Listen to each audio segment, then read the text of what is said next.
결국은 모든 것들이 마비가 좀 됐었던 그런 상황이었다고 합니다. 약간의 지금과 많이 비슷해서 좀 제가 섬뜩했어요. 오늘부터는 좀 색다른 걸 해보자 라고 생각을 했습니다. 그냥 제가 하고 싶은 이야기를 할 거예요. 정말 편하게. 제가 하고 싶은 이야기 중에 오늘 첫 번째는 뭐냐 하면, 간단하게 제가 미대 뭐 아니면 예술 이야기를 했으니까 거기에 관련해서 요즘 다들 팬데믹이라고 하죠. 팬데믹 하면 전 세계적인 전염병이라는 말이죠. 에피데믹이라고 하면 에피데믹은 전염병인데 팬데믹 하면 전 세계적인 전염병이란 말입니다. 자, 그래서 이 직업병 어쩔 수 없나 보네. 단어 설명하고 있네. 그쵸?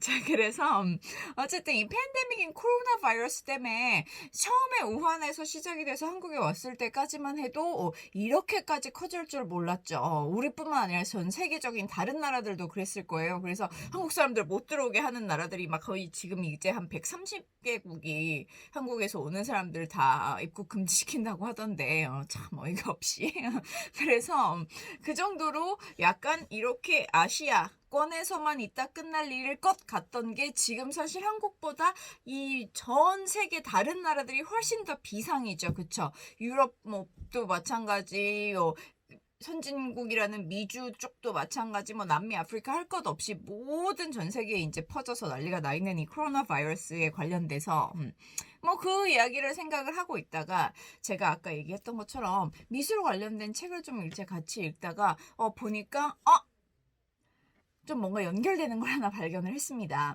여러분들 뭐 요즘은 한국의 웬만한 거장들은 다 전시도 많이 하고 아니면 실제로 예술 뭐 공부를 하지 않았어도 미술이나 뭐 그런 예술에 관심 있는 분들이 요즘 워낙 많다 보니까 많은 작가들을 아실 텐데 혹시 에건 실레이라고 아세요? 에건 실레이.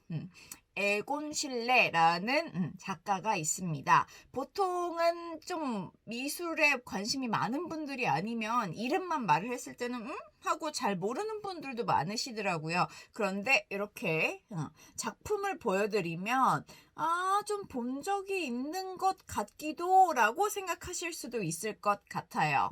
1900년 초반 쯤에 1910년에서 20년 그 사이쯤에 이제 가장 활발하게 활동을 하던 오스트리아 작가입니다. 오스트리아 작가인데요. 지금 보신 것처럼 약간 얇은데 좀 볼드한, 그쵸? 선이 좀 얇은 선인데 되게 강한 인상을 주는 그런 인물화들을 많이 그렸는데 이 사람이 유명해진 게 단순한 인물화가 아니라 보시는 것처럼 약간의 좀 그 당시에 생각을 했었을 때는 뜨악 하는 좀 놀라운 그런 작품들을 많이 그렸습니다. 왜냐하면 좀 너무 적나라한 작품들도 많고요. 누드도 많았고 다른 모델의 누드도 있지만 본인의 자화상과 누드도 많이 그렸고요. 좀 그래서 좀 섹슈얼한 그런 작품들을 많이 그린 약간 이런 느낌의 이제 표현을 한 거의 시작 단계의 작가 중에 하나라고 이제 볼 수 있는, 그래서 좀 이제 유명해진 작가인데요. 왜 이 사람과 지금의 이 바이러스가 무슨 관계인가 해서 보니까 저도 처음엔 전혀 모르고 있었는데 이 사람의 쭉 일대기가 나온 내용을 책에서 보다 보니 이분이 지금 우리와 아주 비슷한 바이러스로 사망하셨습니다. 자, 그래서 근데 당연히 코로나는 아니겠죠. 코로나는 지금이니까. 그래서 보니까 스페니쉬 플루라는 걸로 사망했다라고 나와 있습니다. 스페니쉬 플루라고 하면 말 그대로 스페인 독감 이라는 말인데 1918년도에 제1차 세계대전이 끝나기 몇 달쯤 전에 시작된 병이라고 해요. 그래서 제일 많이 퍼지기 시작했냐 하면 웨스트프런트라고 하는 서부 전선에서 보통 그 전쟁 중에 그 군인들이 싸우는 그 서부 전선에서 제일 많이 퍼져 있었다고 합니다. 자, 그런데 여기서 중요한 건 군인들은 보통 하루 잠깐 싸우고 집에 가는 게 아니죠. 보통 그 장소에서 뭐 며칠 몇 달씩 같이 머물면서 당연히 전쟁 중이니 위생 상태 안 좋고 제대로 된 집이나 뭐 씻을 수 있는 장소가 있지도 않고 보통 텐트에 아니면 막 이런 흙 땅바닥에 많이 서로 뒹굴면서 같은 집단 생활을 했잖아요. 그래서 그 군인들 사이에 갑자기 확 퍼지게 된 병인데 이 병의 특징이 뭐냐 하면 증상들이 지금 우리의 코로나 바이러스랑 정말 많이 비슷합니다. 제가 이 내용을 보고 막 이제 찾아봤어요. Spanish flu 하면서 이제 구글에 막 찾아보다가 정말 흥미로운 것들이 계속 나온 게 이 시작부터 모든 이 과정과 증상들과 이 많은 것들이 되게 지금과 비슷해요. 지금으로부터 약 100년 전이죠. 1918년에 시작된 거니까 100년 조금 더 된 거죠. 그러니까 한 100년 전에 거의 똑같은 상황을 반복했었다라고 보면 되는데 어떤 증상이 있냐 하면 우선은 보통 독감이니까 flu, 그쵸? 독감이니까 당연히 피곤해지면서 무기력해지고 두통이 옵니다. 자, 그래서 보통 우리 이제 몸이 안 좋아하면 오는 그런 증세들이 와요. 자, 그러다가 근데 이 신기하게 처음에 조금 그러나 싶다가 한 2, 3일 지나면서는 좀 괜찮아진대요. 증상이 완화가 돼요. 그러면 이제 보통은 내가 감기가 나았구나, 독감이 나았구나 이렇게 생각을 하죠. 자, 그래서 그때 딱 전쟁이 끝날 때쯤이라고 했잖아요. 그래서 전쟁이 끝날 때쯤 되면서 이 군인들이 각자 본인의 고향으로, 집으로 돌아갑니다. 유럽의 전 여러 지역에 있는 본인들 고향으로 돌아갔다는 말이죠. 그래서 유럽 전역으로 다시 퍼집니다, 이 군인들이. 자, 그런데 집에 가니까 다시 증세가 돌아왔어요. 자, 이때 돌아오는 증세는 어떤 거냐 하면 우리 지금 코로나도 잠복기가 좀 있잖아요. 잠복기 지나고 나서 심한 증세가 오죠. 약간 그런 느낌으로 이 증세들이 발열 우선은 그래서 열이 많이 나면서 당연히 열이 많이 나니까 힘이 없고 약간 소화가 안 되죠. 보통 열이 많이 나게 그냥 평소에 독감 심하게 걸려도 열 나고 하면 힘이 없으면서 소화도 안 되고 울렁거리고 토하고 그쵸. 자, 이런 증세들 다 비슷해요. 그리고 열이 많이 나니까 땀도 많이 나고 그쵸. 그러다가 점점 이 증세가 심각해지면 지금 코로나랑 비슷하게 폐 관련 합병증들이 많이 생겼다고 합니다. 그래서 호흡기 관련 질환들을 동반하는, 그래서 결국은 100년 전이니까 지금보다 의료 기술이나 모든 환경이 열악했잖아요. 그래서 결국은 그런 합병증 아니면 폐혈증이나 이런 호흡기 질환으로 많이들 사망하게 됐던 그런 병이었다고 합니다. 자, 그래서 이 Spanish flu라는 게 처음에는 그렇게 전쟁통에 시작을 했다가 전 세계, 전 유럽의 여러 나라들로 퍼지게 된 게 이 군인들이 이제 각자 집으로 돌아가면서 퍼지기 시작을 했고, 자, 그렇게 쭉 퍼지다가 결국에는 이게 거의 한 1년 정도 지속이 되었다고 하는데요. 1년이 다 됐을 때 전 세계적으로 집계를 해보니 총 50 million people have died from this virus. 50 million, 1 million이 100만이잖아요. 50 million이니까 5천만 명 정도가 사망했다고 합니다. 5천만이라고 하면 그 당시 전 세계 인구의 한 3분의 1이라고 합니다. 자, 그래서 3분의 1 정도가 사망을 한, 자, 지금 근데 우리나라의 인구가 5천만 정도 되죠. 그래서 거의 한 나라의 민족이 다 싹 죽을 수도 있을 만큼 큰 임팩트를 가진 이 역시도 WHO에서 팬데믹으로 선언했었던 병입니다. 자, 그렇게 많은 사망자들이 있고 결국은 시작은 유럽인 것 같았지만 결국은 뭐 미국, 캐나다, 호주, 아시아권까지 다 싹 퍼진 말 그대로 팬데믹의 바이러스였는데, 아셨나요? 혹시 이 스페니쉬 플루라는 거 들어본 적 있어요? 스페인 독감? 제가 이 내용을 이제 읽어보고 기획하면서 좀 흥미로운, 지금이랑 너무 비슷한 점들이 많아서 주변에 좀 물어봤어요. 이거 들어봤어? 이거 아니? 라고 물어봤던 주변인들 중에 나 알아 라고 말한 사람이 거의 없었습니다. 스페인 독감을 이렇게 큰 병이었는데 왜 몰랐을까? 우리 흑사병, 패스트는 다 아시잖아요. 그쵸? 흑사병은 그것보다도 더 전에 있었던 일인데 다 알면서 왜 스페니쉬 플루는 몰랐을까라고 생각을 해보니까 그 당시는 1918, 19년이었으니까 우리 일제감정기였습니다. 그래서 그 일제시대이기 때문에 우선은 한국인들에 대한 그런 기록들이 많이 남아있지 않고 일본인들이 정보를 정확하게 공개하지 않은 것도 있었고 해서 한국에 없어서 우리가 몰랐던 게 아니라 실제로는 한국에서도 우리나라 사람들도 많은 영향을 받았는데 정확한 공식 기록이 많이 남아있지 않아서 다들 잘 모르고 넘어간 것 같아요. 자, 그런데 보니까 제가 찾아보니까 한국인들 중에서도 한 740만 명 정도가 감염이 되어 있었다고 합니다. 740만 명 정도 감염이 되어 있었고요. 그 중에서 한 14만 명쯤이 사망하지 않았을까? 14만 명 정도가 사망하지 않았나라고 추측을 합니다. 자, 740만 명 정도면 그 당시로 생각했을 때 어느 정도의 인원이냐면요. 그때는 당연히 이제 정보가 없었지만 좀 이제 지나면서 최근 들어서 많은 그런 우리나라에 와 있는 선교사님들이나 그래서 좀 약간 우리의 의료나 교육에 많은 그런 기여를 하신 외국 분들 있잖아요. 그분들이 이제 조사를 한 거예요. 워낙 스페니쉬 플루가 좀 큰 병이었으니까 한국에는 어떤 영향이 있었나 하고 조사를 해봤더니 그 정도 인원이면 한국 전체 그 인구의 25에서 50%, 그러니까 거의 반이라는 거죠. 가 이 병에 걸리지 않았을까 추측을 한다고 합니다. 역시 아주 정확한 자료는 거의 없어요. 그래서 정확하게 이래요라고 말을 할 수는 없지만 그 정도라고 추측을 합니다. 그래서 사실 한국에서도 되게 심각한 병이었어요. 특히 그때는 우리 일제시대였으니까 일본이 뭐 딱히 우리 국민들의 그런 건강 상태를 많이 도와주진 않았겠죠. 그쵸? 그리고 우리 자체도 그런 의료 기술들이 많이 있지도 않았고 해서 그래서 더 많은 분들이 피해를 보고 사망을 하고 그리고 3.1 운동을 했을 때 역시 일본인들은 너희들이 그렇게 몰려서 병을 옮긴다라고 얘기를 하고 한국 사람들은 오히려 우리가 이렇게 아픈데 너희들이 아무 도움도 아니면 아무 치료도 해주지 않는구나 하면서 더 3.1 운동을 하고 이런 식의 약간 영향이 3.1 운동에도 있지 않았나라고 추측을 한다고 합니다.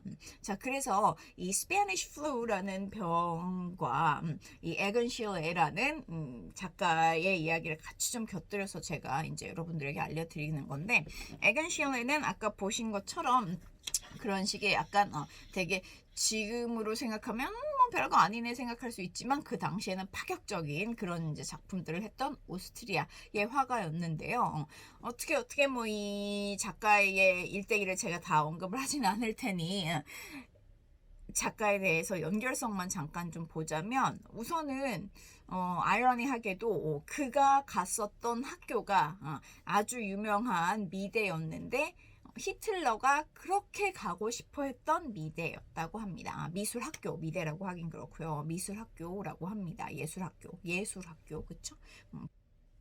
그 학교 이름이 빈 미술 아카데미인데 그래서 히틀러가 가고 싶어서 지원했으나 떨어졌던 그런데 에건 실레는 16살의 어린 나이에 합격을 해서 다니다가 학교의 그런 정형화된 교육이랑 나랑은 좀 맞지 않다 해서 중퇴를 하게 되는 그런 학교입니다.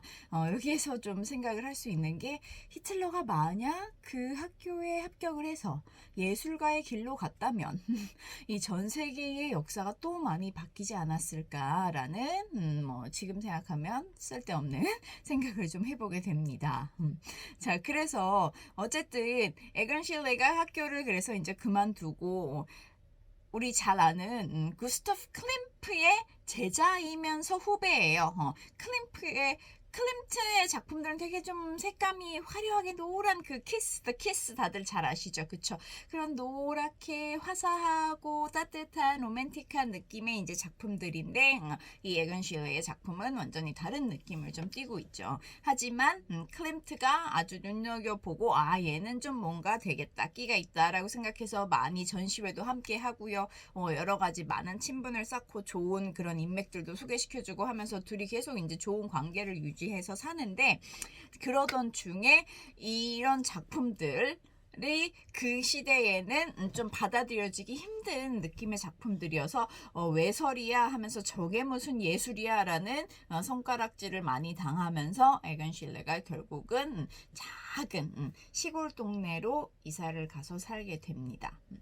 자, 그러다가 그 시골 동네는 어머니의 고향이었다고 하는데요. 그 어머니의 고향 동네로 가서 살다가 살면서 아주 어린 본인의 뮤즈이자 모델이자 약간 동거녀와 함께 꽤 오랜 시간 한 4년 넘게 이제 같이 그 동네에서 살면서 그림을 그리고 작품 활동을 하는데 그 동네 아이들이 시골 아이들이니까 이제 순수하잖아요. 그쵸?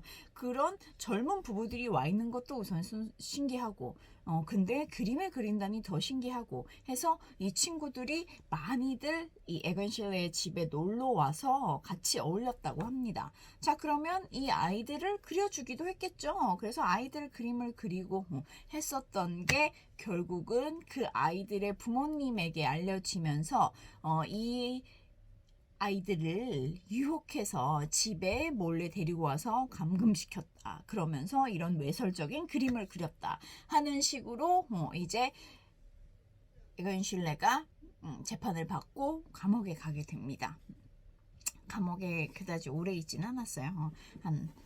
한 달이 채 안 되게 있기는 했지만 있으면서도 그런데 그 감옥에 있는 상황이 너무 괴로워서 그 당시 상황에 대한 느낌을 또 그림을 많이 남겼죠. 자, 그래서 그림을 이제 그때도 많이들 이제 그리고 했었는데 그러고 이제 다시 돌아와서는 내가 이제 결혼을 좀 해야 되겠는데 사회적 지위가 좀 더 있는 그래서 이런 문제가 생기지 않을 아니면 생겼을 때도 뭔가 나의 방패막이 될 수 있는 그런 사람을 찾다가 만나게 됩니다. 에건 실레가 이디스라는 분이에요. 이 이디스는 좀 아주 편안한 좀 부유한 집안에서 좀 사회적 위치도 있는 집안에서 자란 그런 분이었습니다. 자, 그래서 이제 클림트가 고민을 하죠.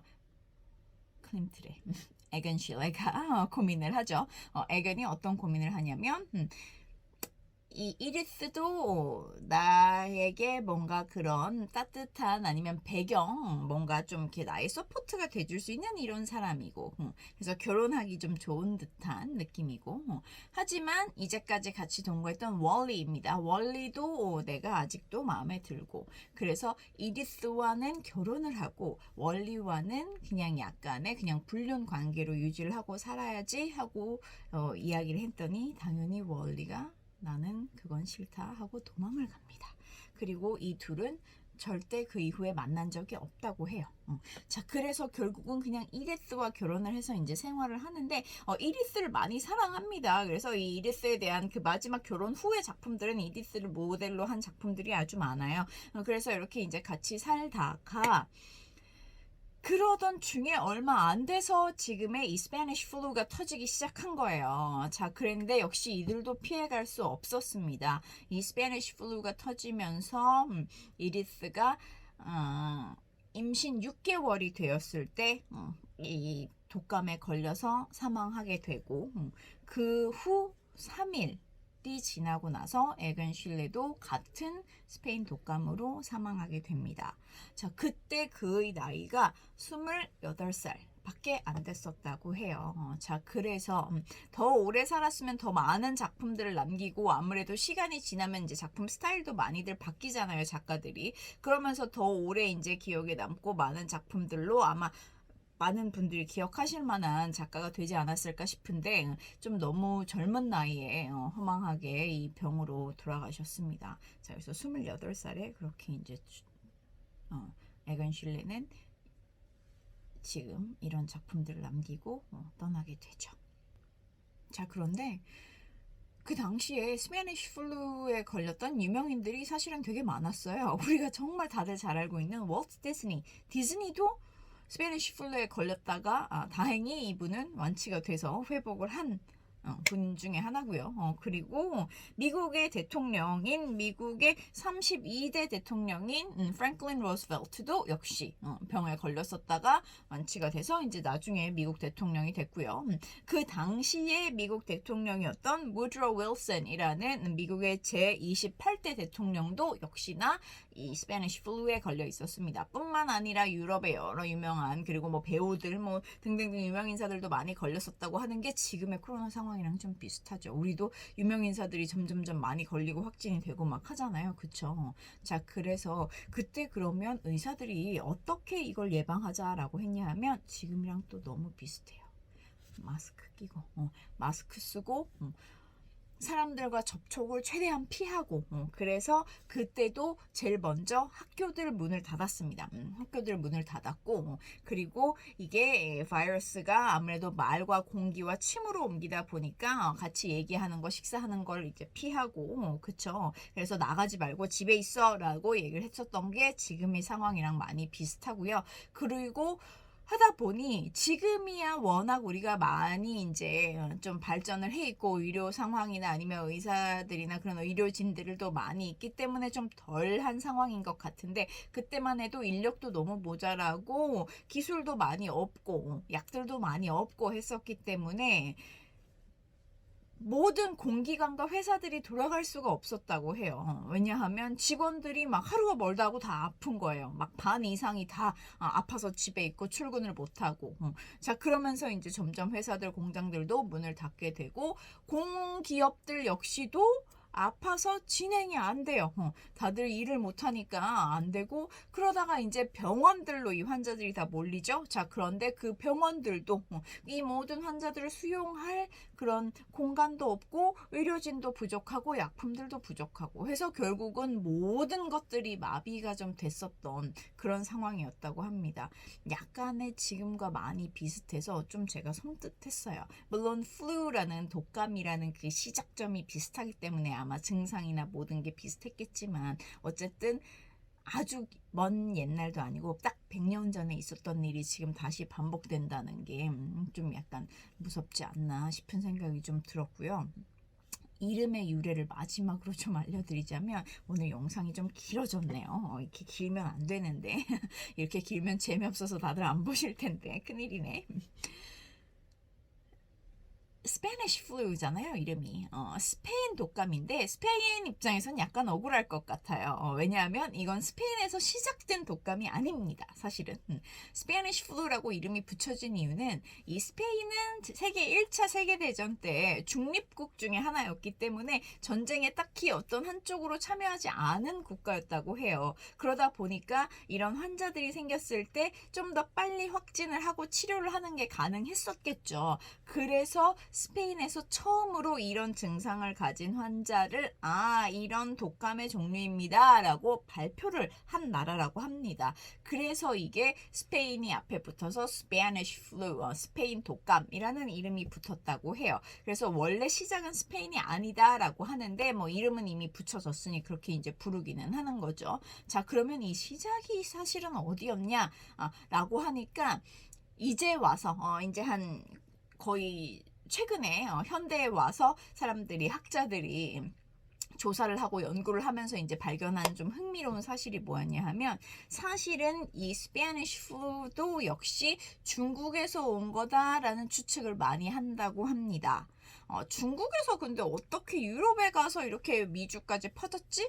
라고 생각하실 수 있는데 중국에서 우리도 마찬가지고 그 미주 쪽이나 유럽 쪽 특히 미주 쪽 그 약간 꿈의 나라잖아요. 그쵸? 꿈의 그 이민자의 꿈을 이루기 위해서 미주 쪽에 이렇게 많이 이민 간 분들 그 1세대를 생각해 보면 거의 100년 전 그쵸? 1900 몇십 년대 이때 이제 좀 많이들 가셨는데 중국 역시 마찬가지였나 봐요. 자, 그래서 그 당시에 많은 분들이 이 노동자 신분으로 유럽이나 미주 쪽에 이제 가신 거죠. 넘어가신 거죠. 자, 그런데 뭐 그 당시에 비행기가 있었어요. 뭐가 있었어요? 배를 타고 가야죠. 그쵸? 자, 배를 타고 가는데 우리 다들 알죠? 배에서 다 이제 몰려가지고 그 좁은 공간에 뭐 몇 주, 몇 달 막 이렇게 다 같이 배를 타고 집단 생활을 하면서 가니까 당연히 한 명이 누가 병이 있다 하면 다 옮기겠죠. 자, 처음에는 이들이 미국 쪽으로 바로 간 게 아니고 프랑스에 전쟁을 하고 있으니까 철도도 놔야 되고 뭔가 망가진 것들도 다시 이제 복구시켜야 되고 해서 그런 일을 하러 많이 갔다고 합니다. 그래서 기차를 타고 중국부터 쭉 해서 그 프랑스 쪽, 유럽 쪽까지 가면서 일을 하면서 이제 갔죠. 그래서 점점 유럽 쪽에 이제 바이러스가 퍼지기 시작을 했고, 프랑스를 걸쳐서 캐나다로 다시 이들이 넘어갑니다. 캐나다에 배를 타고 이제 넘어가는데 그 당시에도 넘어가면서 배에 있는 모든 분들에게 퍼뜨리고 캐나다에 도착해서는 이제 캐나다에서 퍼뜨리기 시작을 한 거죠. 처음에는 이 병을 잘 모르니까 특히 캐나다에서는 그냥 게을러서 lazy 해서 걸리는 거야 라고 그들의 게으름 Chinese laziness라고 했대요. 중국인들의 게으름. 그쵸? 왜냐면 아프니까 일을 제대로 못 하잖아요. 그쵸? 힘이 없고 그게 게을렀던 게 아니라 사실은 이 플루가 있었기 때문에 이들이 아파서 일을 제대로 못 했던 거였죠. 자, 그래서 이미 근데 이게 그냥 게으름이 아니고 독감, 전염병, 에피데믹이구나 해서 눈치를 채고 수습을 하려는 순간은 이미 이제 좀 늦었죠. 그래서 전국에 캐나다뿐만 아니라 뭐 미국부터 쫙 다 이제 퍼지기 시작했었다고 합니다. 자, 그래서 이제 돌고 하면서 이제 전 세계에 퍼진 게 역시 지금의 우리와 많이 비슷한 상황입니다. 자, 그래서 오늘 이렇게 제가 좋아하는 미술 쪽 이야기도 하면서 요즘 모두의 핫 이슈인 요즘 누굴 만나도 대화의 시작과 끝은 이 코로나인 것 같은데 이 내용과 같이 연결해서 좀 이야기를 해드려 봤어요. 너무 길어서 좀 지루하셨나 싶을 수도 있지만 제가 어떻게 편집을 좀 잘 해보겠습니다. 조금 더 짧게 가능할까? 잘 모르겠지만 저는 보통 중간에 편집을 많이 안 자르는 스타일이라 모르겠지만 어쨌든 최대한 해볼게요. 에건 실레이에 대한 제가 잠깐 이렇게 보여드린 작품 아니면 너무 천재적으로 2살 때부터 그림을 그리기 시작했고 하루 종일 그렸을 정도로 열정도 많고 그림을 잘 그리는 이런 아주 재능이 있는 작가였다고 하는데 좀 단명을 한 게 아쉽다. 그에 대해서 좀 알고 싶다 하신다면 그의 영화가 있습니다. 사실은 한국말로는 에건 실레이 욕망이 그린 그림이라고 하는 작품이 2016년에 나왔어요. 그런 영화, 그의 일대기를 그린 영화가 있으니까요. 관심 있는 분들은 영화도 한 번씩 보시면 좋을 것 같아요. 자, 그러면 오늘은 여기까지. 다음 시간에 조금 더 재밌는 작가와 이야기로 돌아오도록 하겠습니다. Until then, stay healthy and see you next time.